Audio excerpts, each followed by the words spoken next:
So maybe you're like me and have these meta glasses and you're wondering, what can I do with these?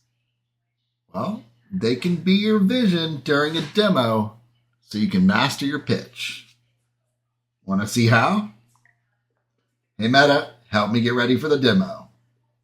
The layout appears to be well organized, and the color scheme is consistent. Let's see how smoothly the navigation works during the demo. All right, awesome. I'm going to click on AI Assistant Overview. This is a very comprehensive overview. The navigation seems fluid, but let's see how the responsiveness is with more interactions. Sure. So let's search for Power BI in the context. Power BI. See that here?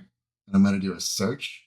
Now, the search bar is easy to locate and use, and the autocomplete feature seems to be working smoothly, which will likely improve efficiency for users. All right, so today we are going tuned deep for next into week. unified communications analytics.